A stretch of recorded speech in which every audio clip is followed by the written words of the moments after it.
This is how the Tafsir describe these people's faces, but on that day. And by saying on that day in the middle of the sentence, what it illustrates is, as the situation stands now, those who will enjoy the bliss of that day are going to have to put in a lot of work now. They're going to have to give their lives in toil now. It's not going to be easy. They're not going to have relaxation here. So we have this interesting contrast. You had these people who were also working hard, but in the wrong direction. But when they wake up on the Day of Judgment, they're waking up exhausted already. عَامِلَةٌ نَاصِبَةٌ. On the other hand, you have those who worked for the sake of Allah. They also exhausted themselves. But when they wake up fresh. They wake up relaxed. There's like no toil on them. Now, when you're fresh, you're ready to work. But instead of having more work for them, now there's even more relaxation for them. And on the other hand, when they were tired, when you're tired, you can't take any more.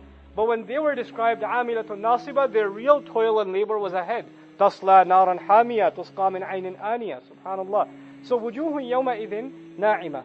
Similarly, in other places we find, what we didn't do in this series at least, وُجُوهٌ يَوْمَئِذٍ نَاظِرَةٌ إِلَىٰ رَبِّهَا نَاظِرَةٌ. This is in Surah Al-Qiyamah. We found in our series in Surah Abasa, وُجُوهٌ يَوْمَئِذٍ مُسْفِرَةٌ ضَاحِكَةٌ مُسْتَبْشِرَةٌ. We found that too. So here, na'ima, meaning, na'im literally means the face you have when you're given a gift. Literally. Na'im, a face when you're given a gift. You're in response to a ni'mah, your face becomes na'ima. Ay man'uma, really. Right? That which has been gifted. So there's joy on your face as you're on that same day. May Allah give us our faces that joy on that day. Now the next ayah is truly beautiful. لِسَعْيِهَا رَاضِيَةٌ. It is only for those faces, their efforts. The efforts of those people. Right? But by really calling them, they here is those faces, literally. Those faces were, or meaning those people were engaged in some kinds of efforts. The word sa'i, we also read this word when we were reading about Fir'aun. ثُمَّ أَدْبَرَ يَسْعَى فَحَشَرَ فَنَادَى. That word came up over there. It's a fast kind of a paced walk. Sa'i is when you're really busy doing something. Or you have a sense of urgency, a deadline, and you pace and you get things done. Right? Sa'i is done when you are really concerned about finishing a task. In other words, these people are very content. لِسَعْيِهَا رَاضِيَةٌ. They will be content with the efforts that they had made diligently with a sense of urgency in this dunya. That's all of that. That's the diligence, sense of urgency, putting their efforts in and energy in. All of that is captured by the word sa'i. But what's really beautiful in this ayah, in the grammar of it is only for the efforts that led to the benefit of the hereafter that they are content. So which efforts led them to the happiness of the last day? It is the efforts they made of salah. It is the efforts they made of tazkiyah. It is the efforts they made to remember Allah. The efforts they made to stay away from the haram. The efforts they made to protect themselves and their family from hellfire. These are the efforts, and the effort to spread the message of this deen, to defend the integrity of this deen. Right?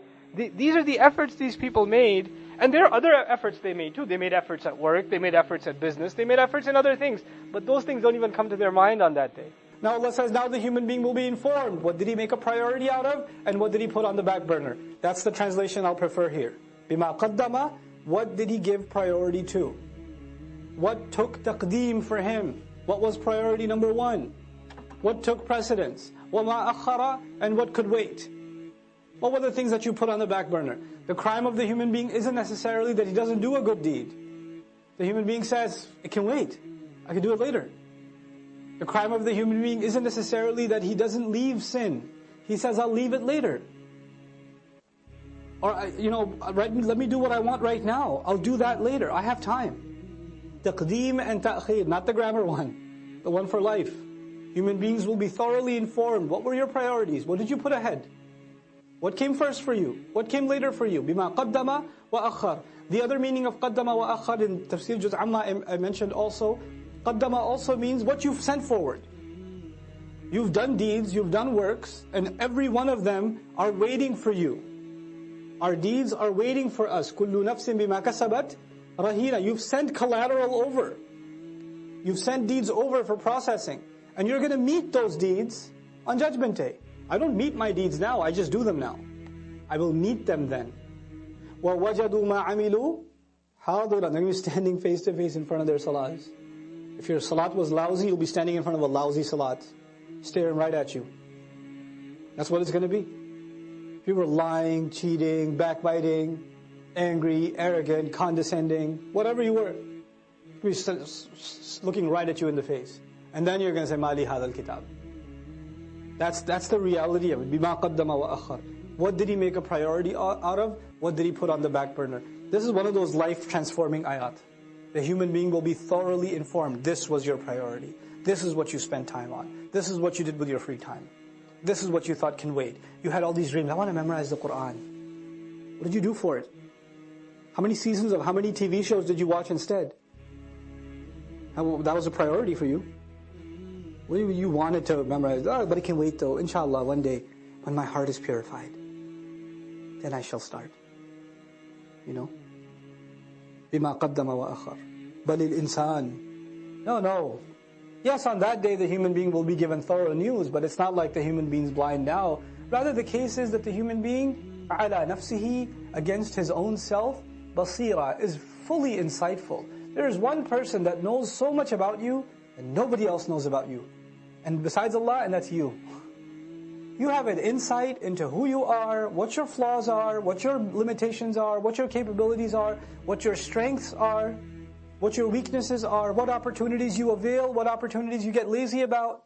You know that about yourself more than anybody else. And you and I decide to lie to ourselves. We just decide we're not going to have an honest conversation with ourselves, and about ourselves with Allah. We don't want to have that honest conversation. For some people, all they want at the end of their life, what is success to them? Maybe I'll own a house. That's success for them. Maybe if I have this much money, that means I have success.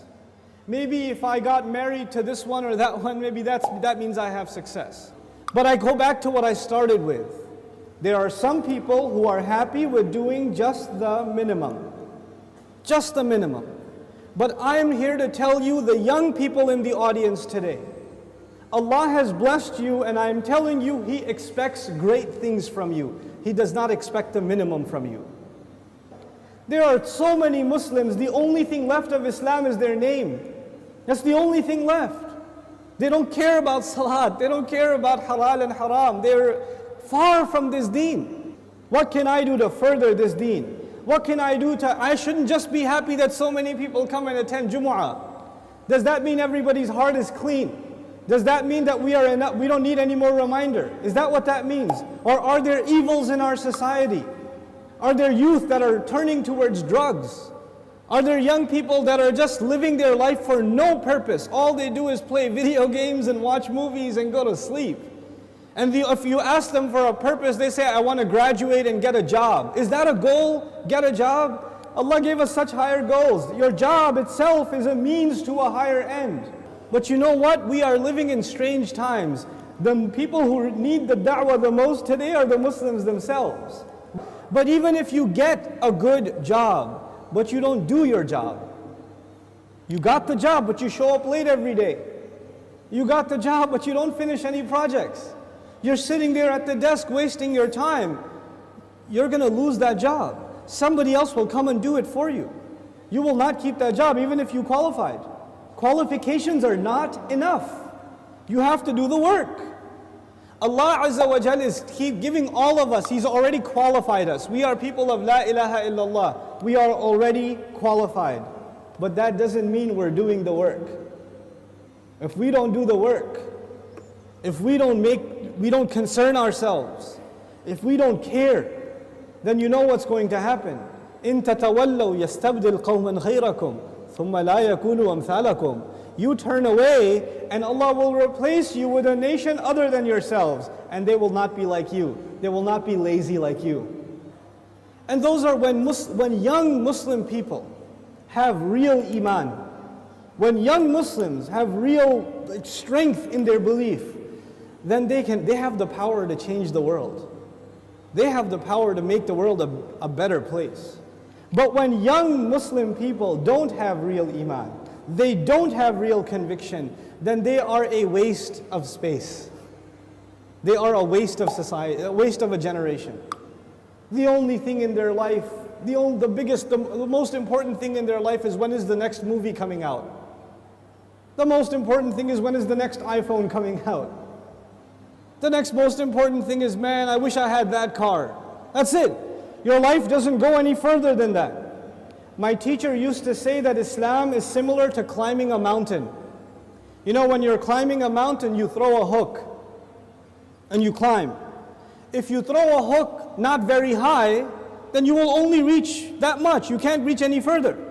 If your goal is money, if your goal is a six-pack, if your goal is a car, if your goal is a promotion, if your goal is entertainment, if your goal is girls, whatever your goal is, then you're only going to get that, you won't get anything else.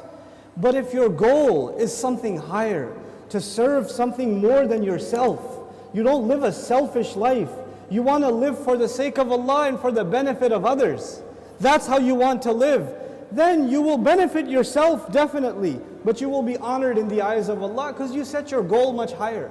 Our deen in this beautiful ayah, Allah Azza wa Jal describes it, قُلْ هَذِهِ سَبِيلِي, this is my path. A sabil is a path. And you know what? Allah did not say in this ayah, قُلْ هَذَا دِينِي, this is my deen. Tell them this is my religion, this is my Islam, this is my truth, this is my book. He didn't describe it with any other language except this is my path. And all of you know a path is like a journey. So Islam itself is being described as a journey in this ayah. What does that mean? That means in any journey you have to make progress, right? So even if you take one step, you are more closer to your destination than the day before or the step before. Every single moment you are making progress in a journey. And in this ayah, Allah's Messenger says, sallallahu alaihi wasallam, this religion of mine and this religion of yours and ours, Islam, is a journey, which means I am supposed to do something more for this deen than I did yesterday. And I'm supposed to do more tomorrow and more tomorrow and more tomorrow. I'm supposed to go further.